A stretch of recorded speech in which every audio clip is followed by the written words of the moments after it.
Halo semuanya, selamat datang di channel yang tidak layak untuk dihina ini. Sebelum kita mulai, atur posisi santainya, seruput kopinya, dan mari kita berkhayal.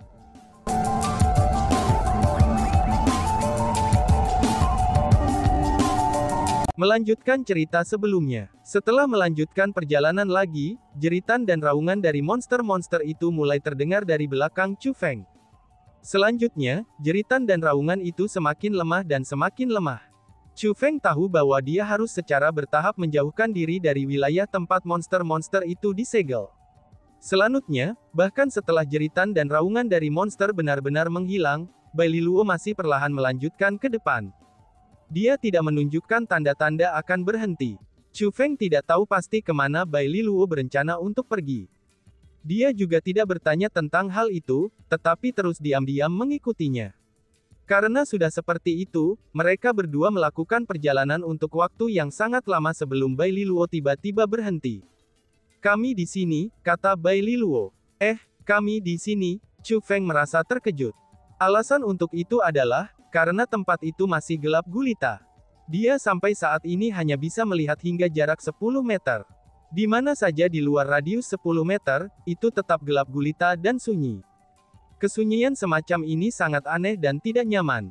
Dan yang paling penting adalah, Chu Feng tidak melihat sesuatu yang berbeda tentang tempat itu dibandingkan dengan tempat lain.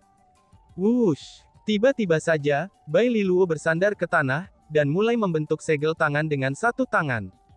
Kemudian dia meletakkan tangan itu di dadanya, dan meletakkan tangannya yang lain di tanah. Ketika telapak tangannya mencapai tanah, tubuh Bai Liluo mulai memancarkan cahaya putih. Begitu cahaya putih itu muncul, ribuan meter di sekitarnya benar-benar menjadi terang benderang. Melihat ini, ekspresi Chu Feng langsung berubah.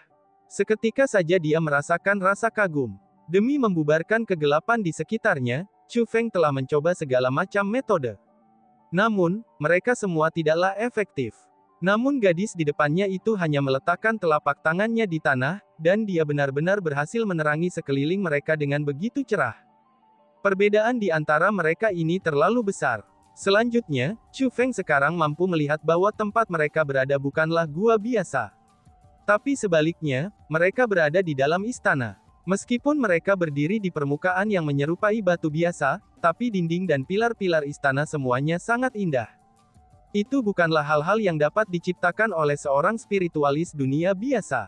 Alasan untuk itu adalah, karena segala sesuatu di dalam istana itu sangatlah sulit.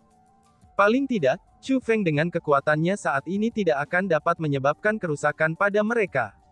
Tempat itu pastilah karya seorang spiritualis dunia yang sangat kuat. Gemuruh. Tepat pada saat itu, suara runtuh bisa didengar. Chu Feng segera berbalik ke arah sumber suara. Setelah melakukannya, keheranan memenuhi matanya. Bebatuan yang tidak bisa dihancurkan itu benar-benar retak, dan selanjutnya celah-celah itu menyebar. Semua ini disebabkan oleh Bai Liluo. Bai Liluo sebenarnya sangat kuat, sehingga dia mampu menghancurkan bebatuan istana. Ini aneh, gumam Chu Feng. Segera, Chu Feng menyadari bahwa dia telah menebak dengan salah. Meskipun batu-batu itu memang hancur, tapi mereka hancur dengan sangat tertib, dan membentuk semacam formasi khusus saat mereka hancur. Mereka tampaknya tidak hancur dengan kekerasan. Tapi sebaliknya, sepertinya Bai Liluo telah mengaktifkan semacam mekanisme. Bas-bas. Tiba-tiba saja cahaya keemasan dan menyilaukan mulai menembus dari celah, dan cahaya itu tampaknya memiliki kesadaran. Setelah cahaya itu muncul, mereka segera berkumpul bersama, lalu menyatu satu sama lain, dan membentuk formasi spiritual. Lebih tepatnya, itu menyerupai pintu masuk. Wush! Tepat pada saat itu, cahaya yang dipancarkan oleh tubuh Bai Liluo mulai berubah sedikit. Pada saat yang sama, gerbang itu juga mulai berubah. Gerbang yang semula tertutup rapat, itu sebenarnya dibuka. Melalui gerbang yang terbuka itu, Chu Feng bisa melihat bahwa ada ruang pembentukan formasi di dalamnya. Segera, binatang buas mitologi yang tak terhitung jumlahnya bergerak di sekitar gerbang. Itu ada naga, burung phoenix, dan semua jenis makhluk ajaib. Mereka semua sangat jelas dan hidup, dan seolah-olah mereka adalah makhluk hidup yang sebenarnya. Namun Chu Feng bisa mengatakan bahwa mereka semua adalah makhluk yang dibentuk oleh teknik formasi spiritual yang kuat. Lebih tepatnya, mereka adalah makhluk yang dibentuk oleh kekuatan spiritual. Jika pemahaman bela diri adalah aspek penting bagi para kultivator untuk dapat membuat terobosan dalam kultivasi, maka makhluk ajaib yang terbentuk dengan kekuatan spiritual ini akan menjadi aspek penting bagi para spiritualis dunia untuk meningkatkan level mereka. Jika seseorang dapat memahaminya, seseorang pasti akan dapat meningkatkan kekuatan teknik formasi mereka. Kenapa kamu masih berdiri di sana? Masuklah, kata Bai Liluo kepada Chu Feng. Apakah kamu tidak akan masuk? Tanya Chu Feng. Itu tidak berguna bagiku, kamu masuk saja sendiri, kata Bai Liluo kepada Chu Feng. Setelah itu, dia mendesaknya. Berhenti ragu-ragu dan masuklah. Kakakmu perlu banyak tenaga untuk membukanya. Jangan membuat aku menunggu terlalu lama, ucapnya. Oh, baiklah, balas Chu Feng.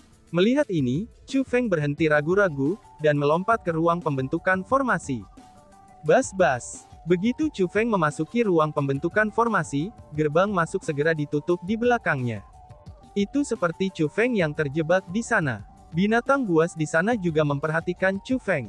Satu demi satu, mereka menatapnya. Dan yang terkandung dalam tatapan mereka, itu adalah niat buruk. Namun Chu Feng bagaimanapun juga adalah seseorang yang berpengalaman. Jadi dia tidak panik, dan malah duduk bersila dengan mata tertutup. Chu Feng tampaknya mengabaikan kelompok binatang buas itu. Namun sebenarnya bukan itu masalahnya, tapi Chu Feng berencana untuk menaklukkan mereka. Setelah Chu Feng duduk bersila, kekuatan spiritual mulai mengalir keluar dari tubuh Chu Feng. Segera, kekuatan spiritual Chu Feng menutupi seluruh ruang pembentukan formasi. Kekuatan spiritual Chu Feng mulai mempengaruhi binatang buas di dalamnya. Dengan segera, ekspresi yang digunakan binatang buas itu mulai berubah. Dari yang awalnya memiliki niat buruk, sekarang tatapan mereka beralih ke tatapan waspada. Setelah itu, tatapan mereka beralih ke pengamatan. Dan tiba-tiba saja, tatapan itu berubah ramah. Lalu tatapan ramah itu beralih ke kepercayaan. Naga itu melemparkan ekor naganya, dan mulai terbang menuju Chu Feng. Meskipun tubuhnya sangat besar, tap naga itu benar-benar berubah menjadi seutas cahaya ketika mencapai Chu Feng, dan kemudian diserap ke dalam tubuh Chu Feng. Setelah itu, semakin banyak binatang buas yang mulai terbang menuju Chu Feng. Bahkan naga sejati yang sangat besar itu tidak terkecuali. Dalam sekejap mata, semua binatang itu terbang ke arah Chu Feng. Melihat ini, Chu Feng merasa sangat senang. Alasan untuk itu adalah, karena kekuatan spiritualnya akan sangat kuat setiap kali seekor binatang memasuki tubuhnya.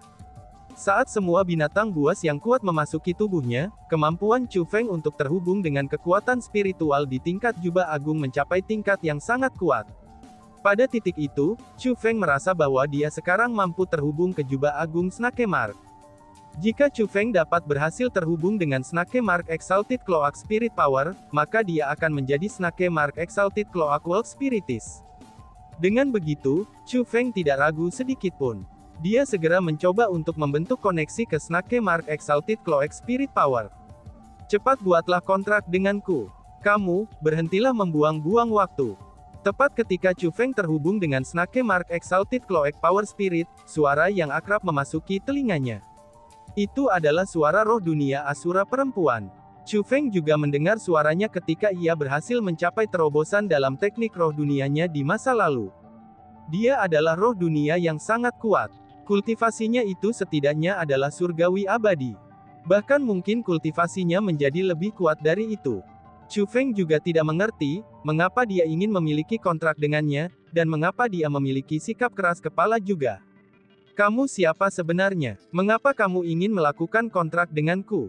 Tanya Chu Feng. Dia merasa bahwa roh dunia ini memiliki semacam tujuan tersembunyi.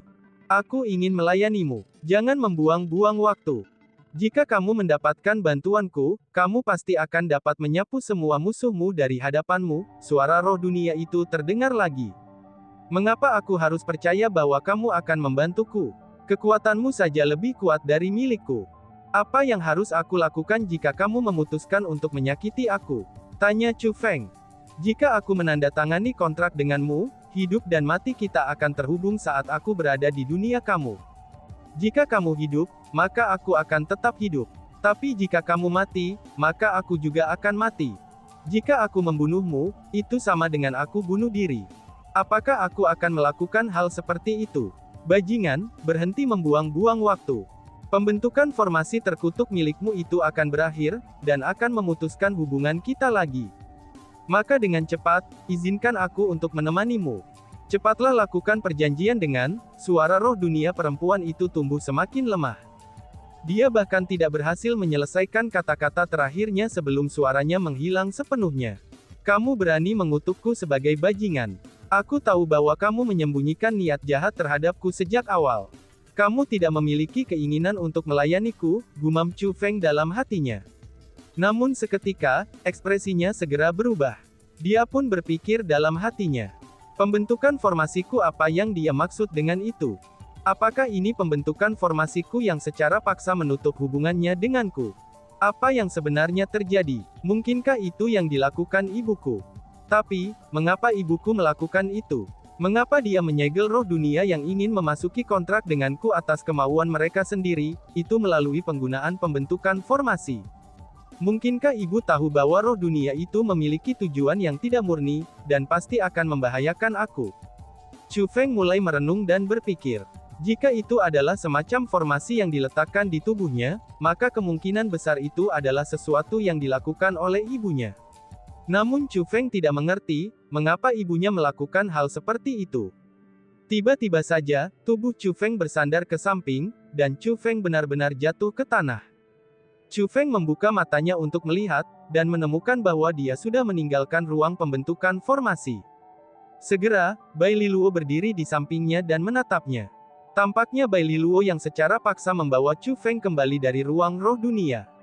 Kamu sudah berhasil kan? Bai Liluo bertanya pada Chu Feng. Biarkan aku mencoba lagi, kata Chu Feng dan segera bangkit. Dengan pikirannya, cahaya keemasan mulai menutupi sekelilingnya. Energi spiritual juga dipancarkan dari tubuh Chu Feng. Kekuatan spiritual emasnya sangat cerah dan mempesona. Jika dibandingkan dengan kekuatan spiritual Chu Feng dari masa lalu, ini bahkan lebih kuat. Alasan mengapa itu lebih kuat adalah, itu karena pola urat dari kekuatan spiritual Chu Feng. Pola-pola berurat itu menyerupai ular, dan kekuatan spiritual Chu Feng telah mencapai tingkat Snake Mark Exalted Cloak. Chu Feng telah menjadi spiritualis dunia tanda ular. Tampaknya aku berhasil, kata Chu Feng sambil tersenyum. Tidak buruk, tidak buruk. Adik kecil Chu Feng, kecepatan di mana kamu memperhalus kedalaman spiritualis dunia itu bahkan lebih cepat dari yang kakak perempuan kamu perkirakan. Namun karena kamu sudah memperbaiki mereka, mengapa kamu terus tinggal di dalam daripada keluar langsung? Tanya Bai Liluo. Oh, itu bukan apa-apa, balas Chu Feng sambil tersenyum. Meskipun dia sangat mempercayai Bai Liluo, tapi kepercayaannya terhadapnya tidak pada tingkat di mana dia akan menceritakan segalanya kepada dirinya. Segera, ekspresi Chu Feng pun berubah. Dia memperhatikan bahwa wajah kecil Bai Liluo sebenarnya berbeda. Bai Liluo memiliki kulit yang sangat putih. Namun pada saat itu, dia putih tidak normal. Lebih tepatnya, dia tampak pucat pasi. Bukan saja dia pucat pasi, tapi ada juga keringat dingin di wajahnya. Faktanya, tubuhnya sedikit gemetar, dan bahkan suaranya menjadi lemah. Bahkan cahaya putih yang dipancarkan oleh tubuhnya telah tumbuh jauh lebih redup, dan tidak lagi secemerlang sebelumnya. Gadis kecil, apakah ini terjadi karena kamu membantuku mengaktifkan pembentukan formasi itu? Chu Feng merasa tertekan dan malu saat dia bertanya. Dia tahu bahwa keadaan Bai Liluo saat ini, itu pasti karena dia telah terlalu banyak menghabiskan kekuatannya dalam mengaktifkan dan mempertahankan pembentukan formasi itu. Ini bukan masalah serius. Ini semua adalah masalah kecil. Aku akan pulih setelah beberapa waktu. Namun jika kamu gagal membuat terobosan dalam teknik formasi kamu mungkin tidak akan bisa membantu aku. Untungnya, kamu tidak mengecewakanku, Bai Liluo. Setelah mengucapkan kata-kata itu, Bai Liluo duduk bersila di tanah. Napasnya mulai berfluktuasi ke atas dan ke bawah, dan dia sudah mulai melakukan latihan pernapasan khusus. Ketika ia melanjutkan latihannya, kesehatannya yang buruk mulai berangsur-angsur membaik. Bai Liluo sudah mulai pulih. Namun kecepatan pemulihannya sangatlah lambat, dan Bai Liluo akhirnya membuka matanya setelah 20 jam penuh berlalu. Tubuhnya tidak lagi menggigil, dan bahkan kulit wajahnya menjadi jauh lebih baik. Namun demikian, Bai Liluo sebenarnya belum sepenuhnya pulih. Baiklah kalau begitu, ayo pergi. Selanjutnya, kamu harus memastikan untuk benar-benar membantu kakak perempuan. Bai Liluo bertindak seolah-olah dia telah pulih sepenuhnya, dan berbicara kepada Chu Feng dengan senyum berseri-seri. Melihat Bai Liluo mengungkapkan pandangan seperti itu, Chu Feng memutuskan untuk diam. Dia tahu bahwa dia pasti ingin mendapatkan hal yang diinginkannya dengan sangat mendesak. Itulah alasan mengapa dia sangat tidak sabaran untuk berangkat. Setelah itu, Chu Feng dan Bai Liluo kembali ke arah yang sama dengan mereka. Lalu kemudian, Chu Feng berkata kepada Bai Liluo, "Gadis kecil, aku punya pertanyaan yang ingin aku tanyakan padamu. Aku ingin tahu apakah kamu dapat menjawab pertanyaan aku.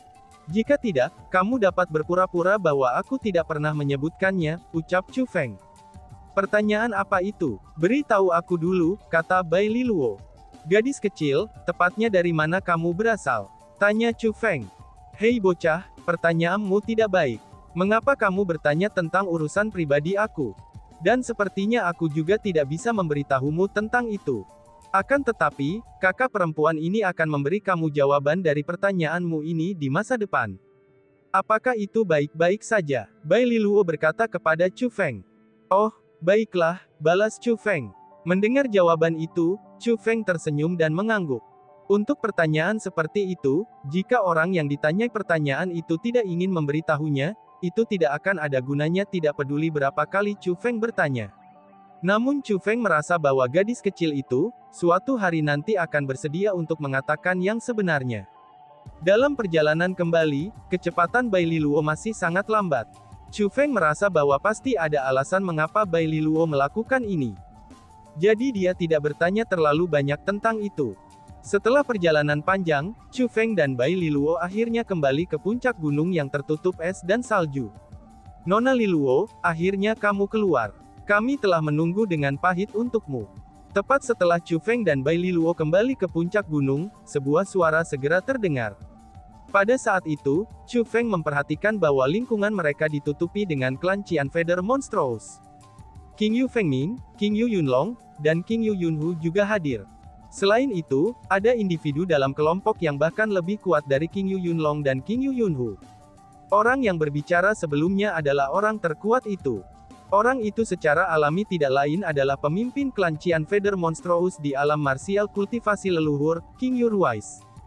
Setelah melihat King Yu Ruiz dan yang lainnya, Bai Liluo sedikit mengernyit dan bertanya, "Bagaimana kamu semua tahu bahwa aku ada di sini?" tanya Bai Liluo. "Kamu tidak perlu khawatir dengan itu. Kamu hanya perlu memberi kami penjelasan," kata King Yu Ruiz. "Penjelasan? Penjelasan apa?" tanya Bai Liluo. "Nona Liluo, sebagai tetua tamu dari klan Qian Feather Monstrous kami, kamu memutuskan untuk menyerang dan menyiksa kekuatan cabang Qian Feather Monstrous klan kami, dan mencaci maki klan Qian Feather Monstrous kami di hadapan semua orang. Selain itu, kamu memutuskan untuk membantu musuh Qian Feather Monstrous klan kami. Jika kamu tidak memberi aku penjelasan yang memuaskan, aku khawatir aku tidak akan bisa menjelaskan dengan baik kepada saudara-saudaraku," kata King Yu Ruiz. "Dan bagaimana jika aku menolak untuk memberikan penjelasan?" tanya Bai Liluo. "Kalau begitu, aku khawatir aku tidak akan bisa membiarkanmu pergi dari sini dengan tenang," kata King Yu Ruiz. Mendengar kata-kata itu, sudut mulut Bai Liluo terangkat menjadi senyum dingin.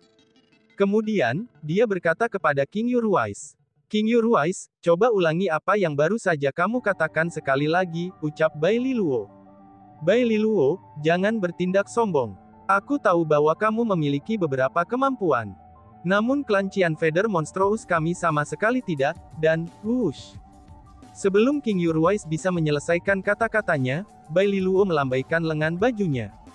Segera, angin kencang menyapu dan menghasilkan salju besar yang menutupi langit. Kepingan salju putih itu begitu tebal, sehingga Chu Feng bahkan tidak bisa melihatnya. Namun untungnya, angin kencang dan salju yang melayang itu hanya bertahan selama sepersekian detik sebelum secara bertahap menghilang. Ketika salju aneh menghilang, wilayah itu masih tertutup salju yang berputar-putar. Hanya saja, kepingan salju yang sekarang itu adalah yang biasa. Adapun angin kencang dan salju yang hebat sebelumnya, mereka diciptakan oleh kemampuan. Pada saat itu, bahkan ekspresi Chu Feng berubah. Chu Feng bisa mengatakan bahwa King Yu Ruiz lebih kuat dari King Yu Yunlong dan King Yu Yunhu. Dia sangat mungkin peringkat 2 martial immortal. Namun pada saat itu, termasuk King Urwise, semua orang dari klan Qian Feather Monstrous dibekukan dalam lapisan es yang tebal. Seolah-olah mereka telah disegel, dan tidak dapat bergerak sedikit pun. Dan tiba-tiba saja bersambung. Sekian dan terima kasih banyak. Bye-bye.